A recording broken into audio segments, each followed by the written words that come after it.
एक ही फैसले ने वेस्ट बंगाल के तकरीबन 26,000 teachers and non teaching staff की नौकरी चली गई।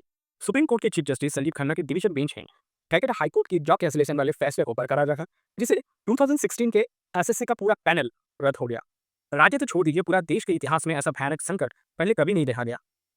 शिक्षा विभाग के गले कर जमे भ्रष्टाचार ने मेहनती लोगों की रोजी रोटी छीन ली।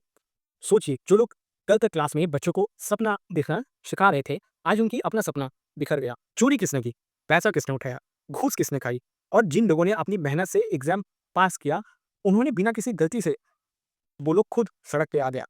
केवल इल्जामों के आधार पर इज्जत और रोजगार छीन ली गई। सोचिए, सिर्फ नौकरी नहीं, सम्मान भी छीन ली गई। अब वो लोग सच में सड़क पर है। स्टेट के स्कूल्स में पहले से ही टीचर्स की कमी थी, अब हजारों की रिक्रूटमेंट कैंसिल होने से पूरा सिस्टम क्राइसिस में है। क्लास कैसे चलेगा, बच्चों की पढ़ाई का जिम्मेदार कौन होगा, ये बड़े सवाल हर किसी के सामने खड़े हैं। सुप्रीम कोर्ट के फैसले ने वेस्ट बंगाल के 26,000 टीचर्स की नौकरी चली गई, जिससे हर तरफ चिंता और सवाल उठने लगे हैं। क्या सच में हर टीचर इलीगल तरीके से रिक्रूट हुआ था? जो पूरी तरह से क्वालिफाइड थे, उनका भी जॉब क्यों गई? सुप्रीम कोर्ट ने अपने वर्डिक्ट में इन सवालों का क्या जस्टिफिकेशन दिया? Hello friends, this is Chandan welcome to my channel. Today we are going to delve deep into the complete truth behind West Bengal's largest recruitment scam. अब हम लोग बात कर लेते हैं कि ये जो रिक्रूटमेंट स्कैम ये कैलकाटा हाईकोर्ट में कैसे एक्सपोज हो गया, हम उसके ऊपर चर्चा कर लेते हैं। देखिए, इनका जो रिक्रूटमेंट नोटिफिकेशन आया था वो 2016 में आया था, अपॉइंटमेंट लेटर 2018 से बांटना स्टार्ट हो गया था। अब 2019 में देखिए जनरल इलेक्शन का तो उतना कुछ हुआ नहीं, लेकिन 2018 के एंड तक आते आते हर कोई बोल रहा है कि या तो कुछ स्कैम्स हो रहा है, कुछ गड़बड़ी हो रहा है, तो किसी ने उसके ऊपर ध्यान मत दिया नहीं। अब आ जाते हैं 2019 के जनरल इलेक्शन के बाद। जनरल इलेक्शन के बाद 2021 5 अगस्त 2021 में group C, group D, class 9, class 10, class 11, class 12 मतलब जितना भी रिक्रूटमेंट उस टाइम पे हुआ था, वो सबको लेकर कलकत्ता हाई कोर्ट में एक प्रॉपर केस फाइल हुआ। और ये सारे केसेस उस समय के हाई कोर्ट के जस्टिस अभिजीत गंगुली के बेंच में गया था, जहां नवंबर 2021 में पहली बार उन्होंने रिक्रूटमेंट करप्शन के एलिगेशन की जांच के लिए सीबीआई इन्वेस्टिगेशन की ऑर्डर दे दी। अब जस्टिस अभिजीत गंगुली के सामने ऐसे सबूत रखे गए जो दिखाता है कि उस रिक्रूटमेंट स्कैम में पूर्व शिक्षा मंत्री पार्थ चैटर्जी का एकदम सीधा प्रॉपर कनेक्शन था। प्रिलिमिनरी इन्वेस्टिगेशन में ये पता चला कि पार्थ चैटर्जी के डायरेक्शन पर स्कूल सर्विस कमीशन एसएससी ने एक एडवाइजरी कमेटी उस टाइम पे फॉर्म किया था, तो जिसने ये प्लान करप्शन किया। जस्टिस अभिजीत गंगुली ने सब केसेस को क्लब किया और फेयर इन्वेस्टिगेशन के लिए आगे सीबीआई को डायरेक्शन दे दिया। इवन मिनिस्टर पार्थ चैटर्जी से पूछताछ करने की परमिशन भी उन्होंने दे दिया।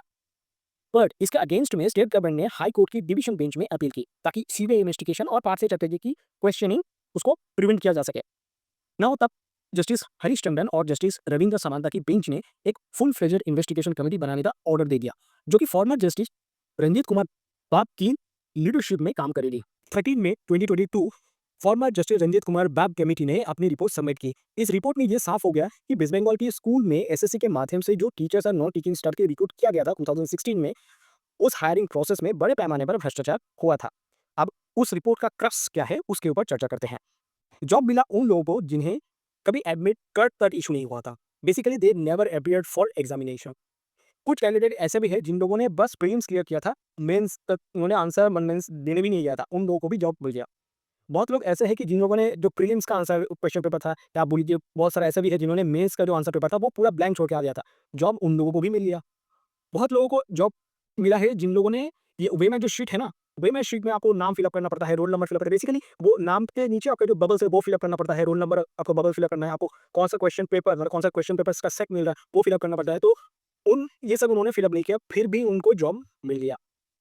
एसएससी रिकमेंडेशन कमेटी का टेन्योर खत्म हो जाने के बाद भी 381 कैंडिडेट्स को रिकमेंडेशन लेटर दिया गया था, जिसमें 222 कैंडिडेट्स किसी पैनल में ही नहीं था, मतलब इवन वेटिंग लिस्ट पे भी वो लोग नहीं था। तो इसके पीछे रीजन भी वही है क्योंकि वो लोग कभी रिटन एग्जाम पास कर ही नहीं पाया था।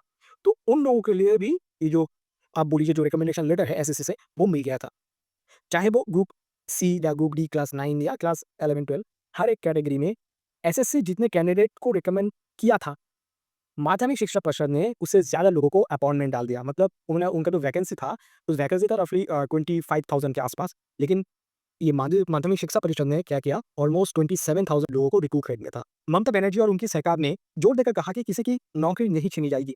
उन्होंने ये स्पष्ट भी किया कि अगर जरूरत पड़ी तो सरकार सुपर न्यूमेरेसी पोस्ट क्रिएट करेगी ताकि अफेक्टेड कैंडिडेट्स को वापस अपॉइंट किया जा सके। एंड ये उनका पक्ष दिखाता है कि स्टेट गवर्नमेंट डिस्क्वालिफाइड कैंडिडेट्स की जॉब बचाने के लिए जुडिशियल ऑर्डर के बावजूद ऑल्टरनेटिव एडमिनिस्ट्रेटिव मेजर लेने के लिए तैयार थी। अब पेपर शीट के ऊपर आ जाते हैं। 2016 में एग्जाम के बाद रिजल्ट पब्लिश किया गया था, लेकिन मेरिट लिस्ट पब्लिश नहीं थी। कैंडिडेट्स को अपनी इंडिविजुअल डिटेल्स के साथ एक स्पेसिफिक वेबसाइट पर लॉगिन करना पड़ा अपने रिजल्ट देखने के लिए। वही में शीट की इवैल्यूएशन प्रोसेस डिस्क्लोज नहीं की गई और कैंडिडेट्स की मार्क्स भी पब्लिश नहीं हुई, जिस वजह से प्रोसेस की ट्रांसपेरेंसी इंटीग्रिटी पर पहले से ही शक उठने लगा था। स्टाफ सिलेक्शन कमेटी एसएससी ने ओएमएस शीट की स्कैनिंग और इवैल्यूएशन का काम बिना किसी ओपन टेंडर प्रोसेस के एक private company NISA communication private limited को दे दिया, जो कि स्टैंडर्ड प्रोटोकॉल का कंप्लीट उल्लंघन था। फिर एनवाईएसए ने ये टास्क और एक private entity data scan tech को दे दिया। और जब ये सब के बारे में एसएससी से पूछा गया कि आपने ऐसा क्यों किया, तो एसएससी ने बोल दिया कि हमें पता नहीं था। एसएससी ने रिजल्ट पब्लिश होने के बाद आसिफ फिजिकल ओएमएस शीट को डिस्ट्रॉय कर दी। उन्होंने इस एक्शन को एसएससी का जो रूल नंबर 21 है उसका हवाला देकर जस्टिफाई किया, जो कि समहाउ करेक्ट भी है, ठीक है, क्योंकि फिजिकल ओएमएस कॉपी कोई नहीं लगता है, इवन यूपीएससी भी नहीं लगता है। तो एसएससी ने क्या किया, वो विदिन 1 ईयर जितना भी फिजिकल कॉपी था उस फिजिकल कॉपी को उन्होंने डिस्ट्रॉय कर दिया। अब यहाँ पे कैच एक है कि देखिए 9 10th और जो 11 12 में जो ग्रेड टीचर रिक्रूटमेंट था उनका तो ओएमएस शीट ठीक है, आप विदिन 1 ईयर आप उसको डिस्ट्रॉय कर दीजिए, ठीक है, और रूल्स में भी वही लिखा होता है। लेकिन ये जो रूल्स है, ये रूल्स ग्रुप सी या ग्रुप डी के जो एग्जाम हुआ था उस पर लागू नहीं होता था। फिर भी उन ओएमआर शीट को इलीगली डिस्ट्रॉय कर दिया गया। मतलब जो एविडेंस था, जो एक्चुअल एविडेंस था, उस एक्चुअल एविडेंस को डेलिबरेटली डिस्ट्रॉय कर दिया गया। क्यों कर दिया गया था? क्योंकि बहुत लोगों का जो भ्रष्टाचार था उसको छुपाने के लिए ये किया गया था। देखिए, अब फिजिकल कॉपी के बाद ये जो डिजिटल कॉपी होता है, तो इसका क्या हुआ हम वो देख लेते हैं। एसएससी को अपने सर्वर पर स्कैन मिरर इमेजेस को ऑलमोस्ट 20 साल तक रखना था, लेकिन जब सीबीआई ने इन्वेस्टिगेशन की तो वो इमेजेस एसएससी के सर्वर से गायब हो गया था। मतलब मैं सच में बोल रहा हूँ, वो गायब हो गया था। एसएससी ने कहा कि एसएससी के पास उन डिजिटल कॉपीज का कोई रिकॉर्ड नहीं है। अब सोच के देखिए, मतलब ये एकदम क्लियर पता चल रहा है कि जो फ्रॉड हुआ था उसको कवर अप करने का अटेम्प्ट है और ये डेलिबरेट अटेम्प्ट है।